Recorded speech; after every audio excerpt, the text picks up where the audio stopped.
Hello मेरे प्यारे छात्रों, आप सभी का स्वागत है। आज आप सभी को सामाजिक विज्ञान में पास होने का ट्रिक लाए हैं। अभी तक आप सामाजिक विज्ञान में कुछ नहीं जानते हैं तो बोर्ड के एग्ज़ाम में आप कैसे कॉपी लिखें जिससे एग्जामिनर आपको अच्छे नंबरों से पास कर दे। देखिए, आप सभी जिनकी तैयारी अच्छी है तो अपनी तैयारी कर सकते हैं और इस वीडियो को साथ में देख सकते हैं कि जिन प्रश्न का उत्तर उन्हें नहीं आता है तो सामाजिक विज्ञान के प्रश्नों को कैसे बना के लिखे जिससे एग्जामिनर अच्छे नंबर दे। देखिए, हर प्रश्न का एक ट्रिक होता है। यदि आप उस ट्रिक को समझ गए और उसी प्रकार से आप बोर्ड के एग्जाम में कॉपी लिख के चले आए तो एग्जामिनर एकदम नंबर देता है। तो आज इसी पे बात करने वाले हैं। आपके पास ज़्यादा समय रह नहीं गया है, आपका सुबह में ही आपका पेपर है। इस ट्रिक को आप जरूर एक बार ध्यान से देख लीजिए। आप सभी को सामाजिक विज्ञान के दीर्घ उत्तरीय प्रश्न हुए, चाहे बहुविकल्पी प्रश्न हुए, चाहे मानचित्र के सवाल हुए, आप सभी को संपूर्ण इस पेपर का हल करके बताएंगे और बिना पढ़े भी आप आसानी से ये ट्रिक जान जाएंगे तो आप आसानी से लिख सकते हैं। तो देखिए, यहाँ पे क्या है कि सामाजिक विज्ञान में पास होने का ट्रिक जबरदस्त ट्रिक है, इसको स्किप मत कीजिएगा।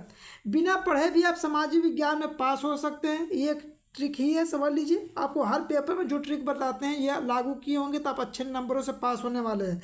इस वीडियो को देखने के बाद सभी छात्र अब इस पेपर में पास हो जाएंगे, कोई भी छात्र फेल नहीं होने वाला है। तो चलिए वीडियो स्टार्ट करते हैं। तो देखिए, जो मानचित्र वाले सवाल रहेंगे आपको मानचित्र पे भर के बताएंगे कि बिना पढ़े भी आप मानचित्र के सवालों को कैसे भरें कि एग्जामिनर आपको नंबर दे। तो आपको किसी प्रकार का टेंशन लेने की ज़रूरत नहीं है। तो इस वीडियो को एक बार देख लेंगे तो आपके सभी टेंशन एक बार में समाप्त हो जाएगा। इसलिए कि आपके पास उतना समय तो है नहीं कि पूरे आप सामाजिक विज्ञान को संपूर्ण तैयारी करें। तो देखिए, यहाँ पे है सामाजिक विज्ञान के पेपर। मान लीजिए सामाजिक विज्ञान के पेपर में कुछ नहीं आता तो इसको कैसे बना के लिखेगी जिससे एग्जामिनर नंबर दे। बस ये ट्रिक जान लीजिए, एग्जामिनर एकदम पास कर देगा आपको। देखिए, पेपर का सेट है जेड। यहाँ पे देखिए, इस पेपर को हल करने के लिए समय मिलेगा 3 घंटा 15 मिनट का और जो पूर्णांक आपको रहने वाला है टोटल 70 नंबर का पूर्णांक रहने वाला है। देखिए, इसके कुछ सामान्य निर्देश होते हैं, सामान्य निर्देश आप पढ़ लीजिएगा। यहाँ पे आपको ट्रिक के बारे में बताने वाला है तो सीधे ट्रिक के बारे में आपको बताएंगे। 15 मिनट रहेगा आपको प्रश्न पत्र पढ़ने के लिए। इसके एक मुख्य निर्देश जो होते हैं उस निर्देश के बारे में बता देते हैं। देखिए, ये निर्देश अपना पढ़ लीजिएगा, ये आपका पहले वाला ही निर्देश रहेगा। यहाँ पे देखिए मेन ये निर्देश है, ठीक है। जितना पेपर दिए हैं उसमें से सिर्फ यही निर्देश एक अलग है और सब निर्देश आपका सेम टू सेम पहले जैसा ही आप पढ़ सकते हैं। देखिए, खंड ब में जो 50 अंक का वर्णात्मक प्रश्न होगा, इस खंड के वर्णात्मक फर्स्ट होगा, वर्णात्मक सेकंड होगा, 2 भागों में रहेगा और मानचित्र संबंधित 2 प्रश्न आपसे पूछे जाएंगे। ये जो निर्देश आपके लिए इंपॉर्टेंट है। इसके अलावा आप निर्देश पढ़ना चाहते हैं तो सभी निर्देश को आप पढ़ सकते हैं। देखिए, यहाँ पे आप सभी को बता देते हैं कि पहले आप सभी को दीर्घ उत्तरीय प्रश्नों को बताएंगे। दीर्घ उत्तरीय प्रश्नों को बताने के बाद आपको मानचित्र वाले सवाल बताएंगे। फिर इसके बाद आपको बहुविकल्पी प्रश्न बताएंगे कि बहुविकल्पी प्रश्नों को भी आप बिना पढ़े भी कैसे हल करें। जिससे 20 बहुविकल्पी प्रश्न है तो आपके 20 में से कम आपके कम से कम 10-12 प्रश्न तो सही हो जाए। तो देखिए, यहाँ से आपके प्रारंभ होते हैं। देखिए, यहाँ से खंड ब होते हैं। देखिए, खंडवा के प्रश्न है, ये वर्णात्मक एक है जिसमें 80 शब्दों में लिखना रहेगा। यहाँ पे देखिए, प्रत्येक प्रश्न आपके 4 नंबर के रहने वाले हैं। पहला प्रश्न है, आर्थिक महामंदी के 2 प्रमुख कारणों का उल्लेख कीजिए। अथवा में दिया है, भारत की अर्थव्यवस्था पर महामंदी के 2 मुख्य प्रभाव का उल्लेख कीजिए। ठीक है, तो इसमें से दोनों प्रश्नों में से एक ही प्रश्न करना रहता है। तो मान लीजिए इसके बारे में आपको कुछ नहीं पता है तो आपको देखिए लिख के बताते हैं कि आप कैसे लिखेंगे। देखिए, यहाँ पे सबसे पहले तो आप खंड ब लिख लीजिएगा। तो देखिए, यहाँ पे खंड ब है तो देखिए इसको ब्लैक पेन से ही लिखना है। इतना पेपर आप देख चुके हैं तो आपको सब कुछ तो पता ही होगा। देखिए, आप लिखिएगा खंड ब। खंड ब में कौन सा वर्णात्मक है तो यहाँ पे लिख लीजिएगा, एक लाइन छोड़ के, वर्णात्मक, नात्मक। कौन सा है, फर्स्ट है। ठीक है, अब यहाँ लिखिएगा प्रश्नोत्तर संख्या 1, प्रश्नोत्तर संख्या 1। बस इसको देख लीजिए, जैसे हम बना के बता रहे इसी तरह सभी प्रश्नों को बना के लिख के चले आइएगा, एग्जामिनर पास कर देगा। प्रश्नोत्तर संख्या 1 है तो प्रश्नोत्तर संख्या 1 इसको स्केल से खींच लीजिएगा। अब देखिए, प्रश्न से ही आप कैसे इसका हेडिंग बनाएंगे। लिखा है आर्थिक महामंदी के 2 प्रमुख कारण। आपको नहीं पता है तो आपको क्या करेंगे, यहाँ से हेडिंग बनाएंगे। जो प्रश्न रहेगा उसी को हेडिंग बना लीजिएगा, आर्थिक महामंदी के 2 प्रमुख कारण। तो देखिए कैसे लिखेंगे, हेडिंग बनाएंगे, आर्थिक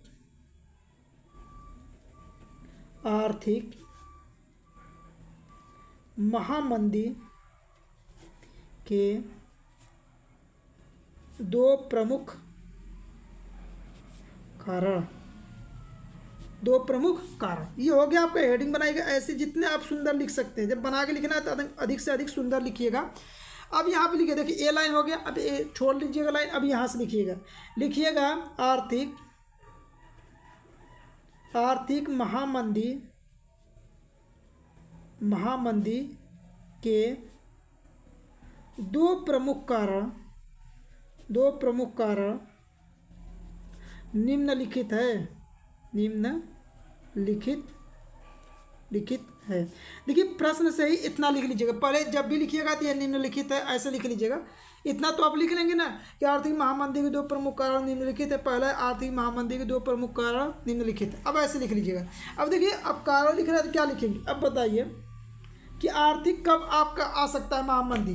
तो आपको पता है कि जैसे बैंक वोंक हुए, क्या हो गया कि धराशायी हो गए, यानी बैंक जो होते हैं समाप्त हो गए, तो क्या हो जाएगा, महामंदी देश में आ जाएगा। तो पहले हेडिंग यही बना लेंगे कि बैंकों का धराशायी होना,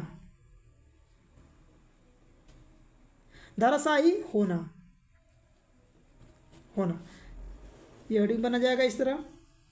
बैंकों का धराशायी मतलब बैंक का क्या होना कि समाप्त हो जाना। तो देखिए इतना लिखेंगे। देखिए आर्थिक महामंदी के पहले देखिए कैसे लिखना है, जैसे बता रहा हूँ उसी तरह लिखिएगा। यहाँ लिखिए आर्थिक महामंदी के, यहाँ पे लिखिए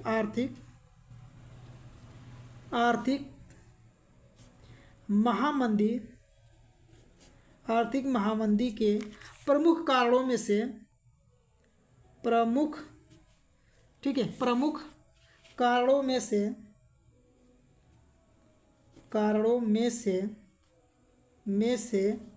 एक प्रमुख कारण बैंकों का धराशायी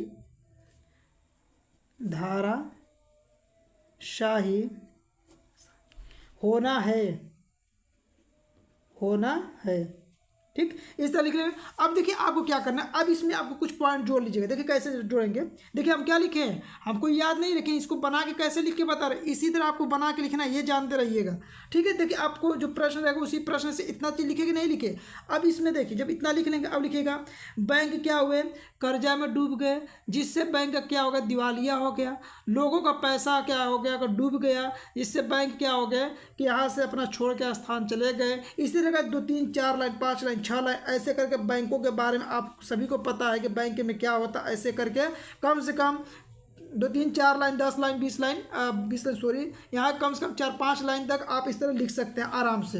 तो एक तो ये कारण आप लिख सकते हैं, समझ में आ गया। तो ऐसे लिख लेंगे कि नहीं लिख लेंगे, बना के लिख देंगे। एग्जामिनर यदि देखिए 4 नंबर का प्रश्न है ना, आपको 3 नंबर जरूर देगा, लेकिन जैसे पता है इस तरह लिखेंगे तब, अन्यथा फिर वो खिचड़ी बना के लिखेंगे तो आपको कुछ नंबर नहीं मिलेगा। देखिए एक चीज, एक पॉइंट तो एकदम दिमाग में बैठा लीजिए कि जब भी आप सामाजिक विज्ञान के पेपर हल कीजिएगा, अधिक से अधिक जितना हेडिंग हो सके उतना हेडिंग बना के लिखिएगा। 2 ही लाइन इस तरह लिखिए, लेकिन अधिक से अधिक हेडिंग बनाइए। उसमें जितना हेडिंग बना के लिखेंगे उतने आपको अच्छा नंबर एग्जामिनर देता है। तो देखिए एक कारण ये हो गया। चलिए दूसरा कारण आपको बताते हैं।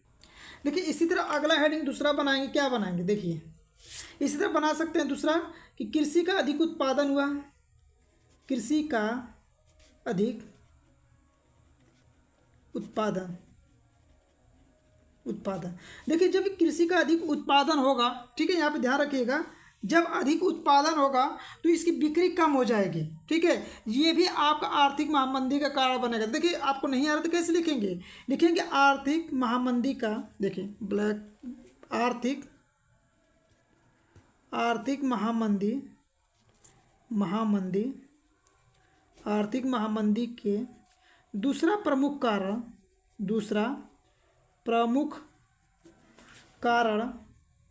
कारण जैसे देखिए आपको लिखने का तरीका बता रहे हैं। प्रमुख कारण क्या है, कृषि का अधिक उत्पादन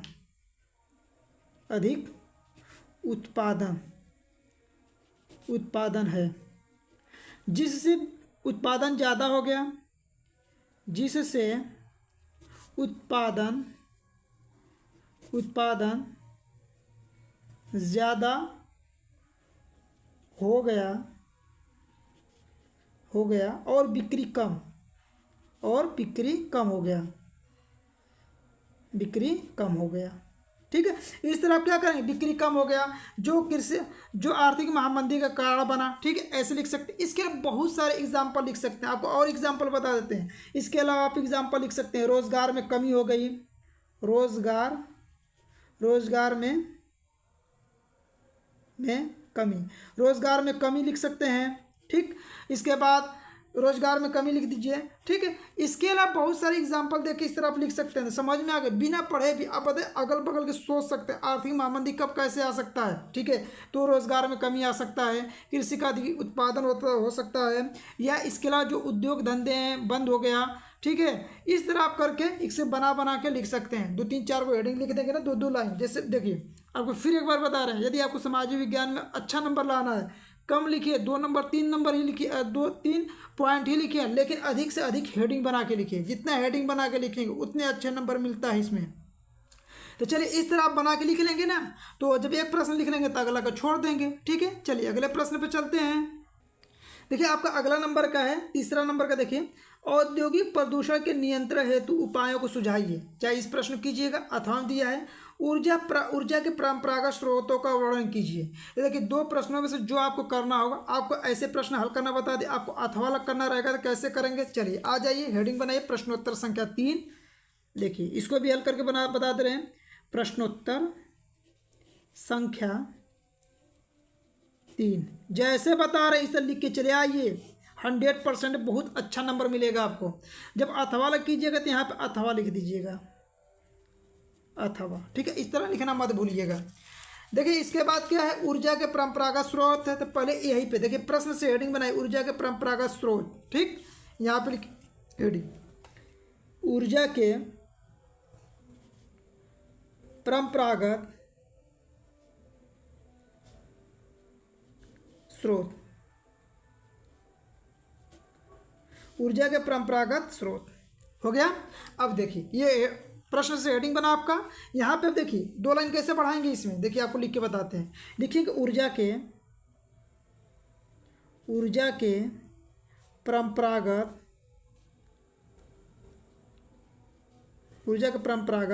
निम्नलिखित स्रोत है, निम्नलिखित स्रोत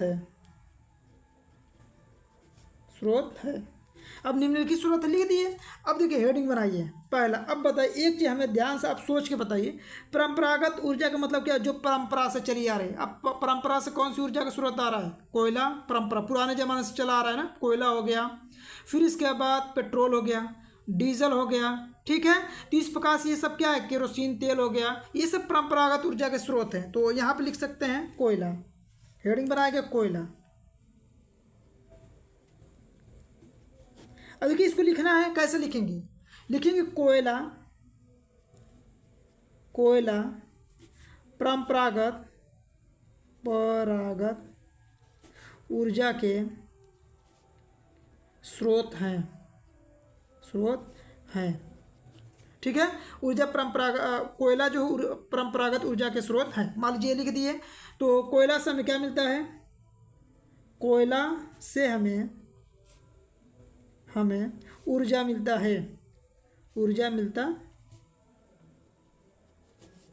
है, ठीक। इसके अलावा इसमें जोड़ना चाहे तो लिख सकते हैं कि कोयला से हमें ऊर्जा मिलता है, कोयला खदानों से निकाला जाता है। ठीक है, कोयला को उपयोग किसमें करते हैं, विद्युत ऊर्जा उत्पादन में करते हैं। इस तरह 2-3-4 लाइन आप हेडिंग बढ़ा सकते हैं। फिर इसमें देखिए, और हेडिंग बनाना चाहेंगे तो बना सकते हैं पेट्रोल, यह भी ऊर्जा का परंपरागत स्रोत है। कैसे लिखेंगे, इसको भी लिखेंगे कि पेट्रोल परंपरागत ऊर्जा के स्रोत हैं, पेट्रोल परंपरागत ऊर्जा के स्रोत हैं, परंपरागत ऊर्जा के स्रोत हैं। क्या है, पेट्रोल परंपरागत ऊर्जा के स्रोत हैं। पेट्रोल से हमें ऊर्जा मिलती है, पेट्रोल से हमें ऊर्जा मिलती है, इतना लिख देंगे। इसके बाद क्या लिखेंगे, अब देखिए, अब पेट्रोल से क्या चलता है, आपके बस, ट्रक, बाइक, ये सब लिख सकते हैं इसमें बना के कि पेट्रोल से ये सिर्फ चलता है, ठीक है, ऐसे लिख सकते हैं। इसी तरह डीजल के बारे में लिख देंगे, हेडिंग बना लेंगे डीजल। फिर इसी तरह केरोसिन तेल का बना लेंगे, ठीक है, सीन तेल का बनाएंगे, केरोसिन तेल का बना लेंगे हेडिंग। प्राकृतिक गैस बना लेंगे हेडिंग, प्राकृतिक गैस। इस तरह हेडिंग बना बना के जैसे सिखाएं इस तरह आप लिख सकते हैं। समझ में आ गया? अब बताइए कि आपको कितने लिखना था 80 शब्दों में। 80 शब्दों से कम ये 4 नंबर का जो प्रश्न रहेगा ना, तो कम से कम 1.5 पेज, 1 पेज में लिखने का प्रयास कीजिएगा। आप लिखेंगे पूरा एग्जामिनर 4 नंबर में 3 नंबर कहीं नहीं गया, एग्जामिनर पूरे के पूरे नंबर देता है। बस ध्यान क्या रखना है आपको, हेडिंग अधिक से अधिक बनाइए, 2-2 3-3 लाइन लिखते चले जाइए, हेडिंग अधिक से अधिक बनाइए। जितने हेडिंग लिखेंगे उतने अच्छे नंबर मिलने वाले हैं आपको। समझ में आ गया ना? चलिए अगले प्रश्न पे चलते हैं। आपको एक और प्रश्न बताते हैं, दीर्घ उत्तरी प्रश्न बताते हैं जो 6 नंबर का पूछता है। चलिए मान लीजिए इसी तरह इन सभी प्रश्नों को आप कर लीजिएगा, ठीक है। सब लिख के बताने लगे तो बहुत ज़्यादा समय लग जाएगा। देखिए वर्णनात्मक सेकंड है। अब इस प्रकार से जैसे आपको प्रश्न पूछता है, जैसे यूरोप में राष्ट्रवाद के उदय का इटली एवं जर्मनी के एकीकरण का योगदान लिखिए। 6 नंबर का रहेगा। कितने शब्दों में लिखना है? 150 शब्दों में। और कम से कम जब 150 शब्दों में कहेगा तो 2 पेज लिखने का प्रयास कीजिएगा, ठीक है। अथवा में भारतीय राष्ट्रीय आंदोलन में महात्मा गांधी द्वारा चलाए गए 3 प्रमुख आंदोलनों पर प्रकाश डालिए। अब बताइए 3 प्रमुख आंदोलन के बारे में आप जानते ही होंगे। चलिए इसी प्रश्न का उत्तर आपको बता देते हैं, बिना पढ़े आप कैसे देंगे। देखिए सबसे पहले वर्णनात्मक सेकंड लिखिएगा। क्या लिखेंगे यहाँ पे? वर्णनात्मक सेकंड। अब 150 शब्दों में देना तो 2 पेज पे लिखिएगा कम से कम, ठीक है। प्रश्नोत्तर संख्या पहले के लिखिए।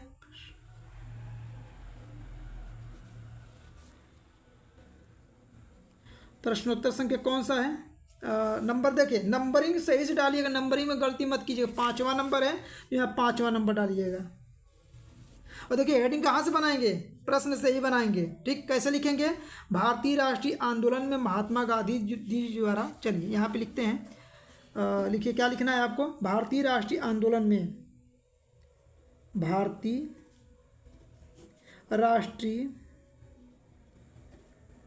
राष्ट्रीय आंदोलन में महात्मा गांधी जी द्वारा, महात्मा, देखिए यहाँ तक लिखिए, महात्मा गांधी द्वारा चलाए गए 3 प्रमुख आंदोलन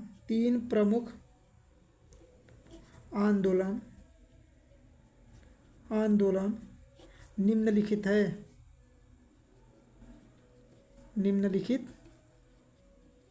है, ठीक है। महात्मा गांधी जी के द्वारा चलाए गए 3 प्रमुख आंदोलन क्या है? निम्नलिखित है। अब देखिए जब 3 निम्नलिखित तो कौन कौन सा आंदोलन है आप बताइए। अब इतना किताब पढ़ते होंगे तो क्या आप आंदोलन महात्मा गांधी जी के द्वारा नहीं चलाया गया याद है? तो उसको लिख लीजिए। देखिए एक लिख सकते हैं सविनय अवज्ञा आंदोलन, सविनय अवज्ञा आंदोलन, ठीक है। दूसरा लिख सकते हैं असहयोग आंदोलन,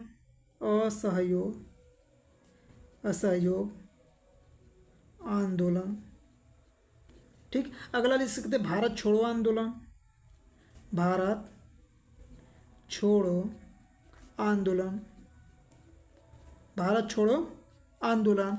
इसके अलावा और क्या लिख सकते हैं आप? चंपारण जो बिहार में हुआ था, चंपारण आंदोलन, ठीक है। 3 कहा है लेकिन आप 2 3 4 भी लिख सकते हैं। चंपारण आंदोलन हो गया। इसके अलावा खेड़ा सत्याग्रह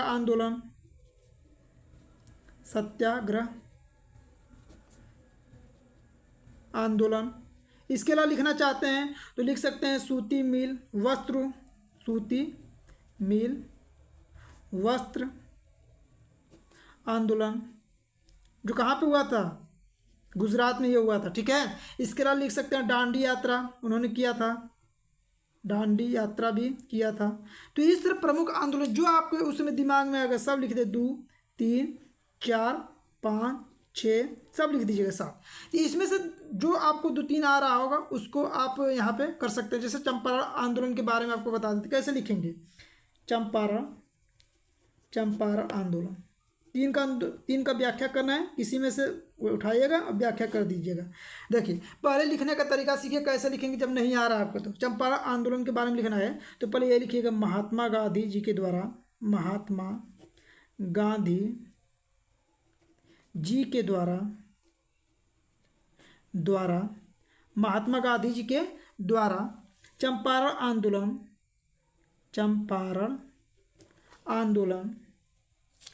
आंदोलन चलाया गया। इतना तो लिख सकते हैं बना के, चलाया गया। ठीक है, चलाया गया। इस महात्मा गांधी जी के द्वारा चंपारण आंदोलन चलाया गया। और देखिए चंपारण आंदोलन कहाँ पे हुआ, तो महात्मा गांधी जी के द्वारा चंपारण आंदोलन बिहार में किया गया। फिर इसमें लिख सकते हैं कि महात्मा गांधी जी ने चंपारण आंदोलन नील की खेती किसानों के लिए किया। ठीक है, इस तरह करके बताइए। अब लिख नहीं सकते 2 3 4 4 5 5 लाइन, बताइए 4 लाइन भी लिखेंगे तभी बताइए। हमको कुछ याद था, नहीं आता, फिर भी आप देखिए कैसे बना के लिख दी। इतना काफ़ी भरा कि नहीं भरा, और जैसे बताएं इस तरह हेडिंग बनाइए। फिर इसमें से आप कोई भी भारत छोड़ो आंदोलन बना सकते हैं, महात्मा गांधी जी के द्वारा आप सुने होंगे। असहयोग आंदोलन, 2 3 को हेडिंग बना सकते हैं। दांडी यात्रा के हेडिंग बना सकते हैं। 2 2 लाइन हेडिंग बनाएंगे और 2 2 लाइन इसी तरह जैसे लिखे हैं इसी तरह आप इन प्रश्नों को लिख सकते हैं। समझ में आ गया ना। अब देखिए इसके अलावा आप क्या कर सकते हैं, चलिए अगले प्रश्न पे चलते हैं। और अगला प्रश्न देखिए यहाँ पे इसी तरह 6वां नंबर की यह प्रश्न है, बना के इसमें से जो आपको आ रहा है बना के लिख सकते हैं। नवीकरण योग्य संसाधन, जो नया योग्य आपका आ रहा है संसाधन, जैसे सौर ऊर्जा हुआ, पवन ऊर्जा हुआ, ये सब नवीकरणीय ऊर्जा के स्रोत हैं। तो वन के बारे में लिख सकते हैं, वन के बारे में आप डिटेल में हेडिंग बना के लिख दीजिएगा। औपचारिक अनौपचारिक के बारे में लिख सकते हैं। तो ये जितना प्रश्न बता रहे हैं सभी को आपको कम से कम 1.5 पेज 2 पेज पे लिखने का प्रयास कीजिएगा। कम लिखिए, अधिक से अधिक हेडिंग बना के लिखिए, आपको एग्जामिनर अच्छे नंबर देगा। तो आपको समझ में आ गया। किसी भी प्रश्न पर डाउट होता है तो कमेंट बॉक्स में आप लिख सकते हैं। आपको सीधे आप मानचित्र वाले सवाल बताते हैं कि मानचित्र वाले जो सवाल होते हैं आप बिना पढ़े भी उसको कैसे भरें कि एग्जामिनर आपको नंबर दे। देखिए आपके मानचित्र वाला सवाल इस प्रकार से आता है कि निर्देश में दिया है कि निम्नलिखित प्रश्नों के उत्तर अपनी उत्तर पुस्तिका में लिखिए, मानचित्र का प्रयोग न कीजिए। पहला है, किस जनपद में चौरी चौरा की घटना घटित हुई थी। मान लीजिए आपको नहीं आता है तो कैसे भरेंगे। तो देखिए यह है आपका मानचित्र। मानचित्र में देखिए नीचे वाला भाग क्या होता है, दक्षिण भाग होता है, ऊपर वाला भाग उत्तर वाला होता है, और इधर वाला पश्चिम होता है, इधर पूरब होता है। अब देखिए जैसे आपको चौरी चौरा कांड भरना है, आपको नहीं आता, लेकिन ये तो पता होगा कि उत्तर प्रदेश में हुआ था ये घटना। और उत्तर प्रदेश किधर पड़ेगा, ऊपर साइड। उत्तर प्रदेश किधर पड़ेगा, ऊपर। तो देखिए चौरी चौरा कांड भरना है तो कैसे भरेंगे, बिना पढ़े। तो आप यहाँ पे भरिएगा। ठीक है, किस चिन्ह के द्वारा दिखाना, ये चिन्ह मत भूलिएगा। देखिए यहाँ पर कोई चिन्ह नहीं दिया तो कोई दिक्कत नहीं है। यदि चिन्ह देगा ना कि आपको डॉट इस तरह चिन्ह बनाना है तो ऐसे बना के, अब देखिए कैसे लिखेंगे। 9 कौन सा है, ए है, और 9 ए का पहला नंबर है तो पहला डाल के यहाँ चौरी चौरा कांड लिख दीजिए। केवल चौरी चौरा कांड लिखिएगा, बस। कम से कम इतना लिख देंगे, एग्जामिनर एकदम नंबर देगा। यदि आ रहा है चौरी चौरा कांड कहाँ पे हुआ था, गोरखपुर में, तो यहाँ पे गोरखपुर लिखिए। नहीं आ रहा है तो जैसे बताएं इसी तरह आप लिख के प्रश्न को ही उतार के चले आइएगा, एग्जामिनर नंबर देता है। मान लीजिए एक प्रश्न और बता देते हैं आपको, किस नगर में जालियांवाला बाग हत्याकांड हुआ था। ये जालियांवाला बाग हत्याकांड कहाँ पे हुआ था, अमृतसर। मान लीजिए आपको नहीं पता है तो कैसे भरेंगे, यह है आपका मानचित्र। अब ये तो पता होगा कम से कम कि आपका कहाँ पे हुआ था, पंजाब में हुआ था। तो पंजाब कहाँ पड़ेगा, तो आपके इधर पड़ता है पंजाब। तो यहाँ पे कहीं पे भर दीजिएगा, इधर साइड कहीं पे ऐसे गोला बनाइएगा बड़ा सा, और यहाँ पे कहीं पे भर दीजिएगा ऐसे करके। लेकिन इधर थोड़ा सा डायरेक्शन ये नहीं है कि इधर बनाना तो आप इधर भर के चले आएंगे, तब तो फिर एकदम पूरा गलती माना जाएगा। इधर भरिएगा, मतलब थोड़ा सा कुछ डायरेक्शन आपको पता होना चाहिए। ठीक है, तो पंजाब इस साइड है। 9 ए का कौन से नंबर का है, 2nd नंबर है। और यहाँ पे आपका क्या है, जालियांवाला बाग हत्याकांड, जालियांवाला बाग। ठीक है, देखिए जालियांवाला बाग हत्याकांड लिख दीजिएगा इस तरह, हत्याकांड। इस तरह आपको लिखना पड़ेगा। समझ में आ गया ना। अब देखिए अगला प्रश्न है कि किस स्थान पर 1929 में भारतीय राष्ट्रीय कांग्रेस का अधिवेशन हो गया, भर लीजिएगा। किस स्थान पर असहयोग आंदोलन की शुरुआत हुआ, इसी तरह भरिएगा। किस स्थान पर गांधी ने नमक कानून तोड़ा था, मान लीजिए इसको भी भरना है। तो गांधी जी कहाँ से संबंधित है, गुजरात। गुजरात वाला भाग क्या कहाँ पे, यहाँ पे। आपको नहीं आंसर आ रहा था ऐसे खींचिएगा। और 9 ए का कौन सा है, ए वाला। और कौन से नंबर का है, 5वां नंबर है। क्या है, नमक कानून, बस इतना लिख दीजिएगा, नमक कानून। और आ रहा होगा तो उसको अच्छे से लिखें, नहीं आ रहा है तब बता रहे हैं। ठीक है। तो इस तरह भर दीजिएगा, पाँचों को इसमें भर लीजिएगा, आपको पूरे नंबर आपको मिल जाएगा इस तरह। ठीक है। अब देखिए इसके अलावा आपको एक और सवाल पूछता है भूगोल से संबंधित। देखिए उस सवाल को कैसे आप हल करेंगे। देखिए अगला प्रश्न आपका है 9B का है। यहाँ पे देख सकते हैं कि भारत में स्थित एक आणविक ऊर्जा केंद्र संयंत्र का नाम लिखिए। आपको नहीं आ रहा है, यहाँ पे आइए और कम से कम देखिए आपको क्या भरना है, आणविक ऊर्जा केंद्र का नाम भरना है। तो आप दक्षिण साइड भरिए, मतलब नीचे कहीं पे भर दीजिएगा। ठीक है, नीचे भरना होगा तो यहीं नीचे भर दीजिएगा। मान लीजिए यहाँ पर कोई चिन्ह दिया, कोई चिन्ह नहीं दिया है कि किससे दिखाना है, तो आप सीधे यहाँ पे गोला या त्रिभुज जो मन करे वो बना सकते हैं। मान लीजिए गोला बना देना। 9 का कौन सा है, बी है। बी का कौन सा नंबर का है, ये पहला है। यहाँ पर लिखिएगा परमाणु ऊर्जा केंद्र, परमाणु ऊर्जा केंद्र। ठीक है, इस प्रकार से भर लीजिएगा। देखिए क्या लिखा था यहाँ पे, आणविक ऊर्जा केंद्र या परमाणु ऊर्जा केंद्र, यही लिख सकते हैं।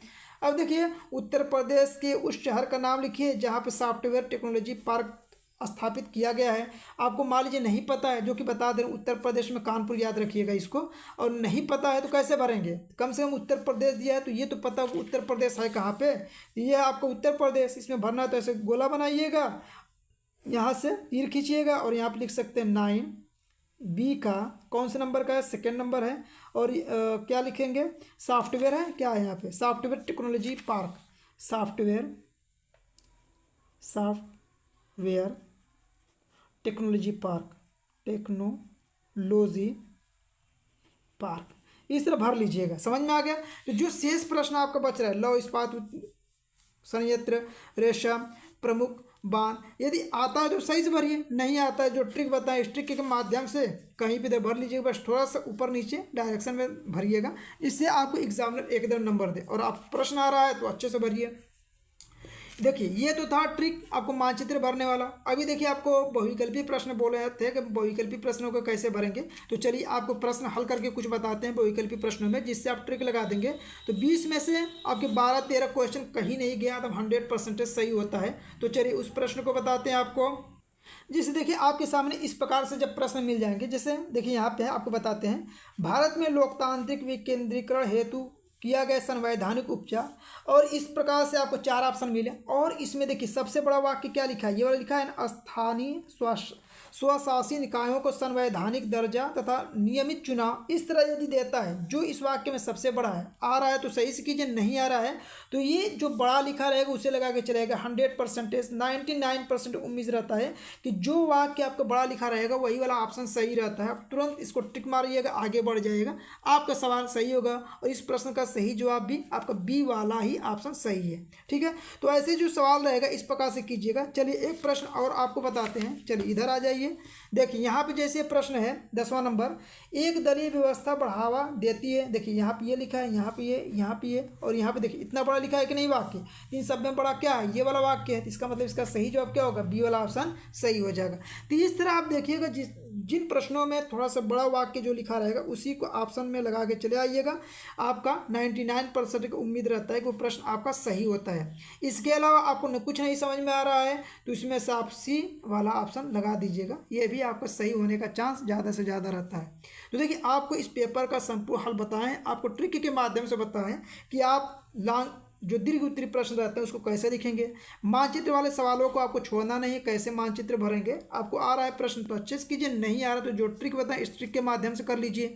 ठीक है, तो ये ट्रिक आपको कैसा लगा कमेंट बॉक्स में अपनी राय जरूर दीजिएगा। लेकिन आपको 100% की गारंटी देते हैं, यदि ये ट्रिक आप लगा देंगे तो आपको 100% एग्जामिनर अच्छे नंबरों से पास कर देगा। ठीक है, तो ये वीडियो आपको पसंद आए तो वीडियो को लाइक कीजिए, चैनल पे नए हैं तो चैनल को सब्सक्राइब कर लीजिए और अपने दोस्तों के पास अधिक से अधिक वीडियो को शेयर कर दीजिए, जिससे आपके जो दोस्त हैं वो भी अच्छे नंबरों से पास हो जाए। Thanks for watching.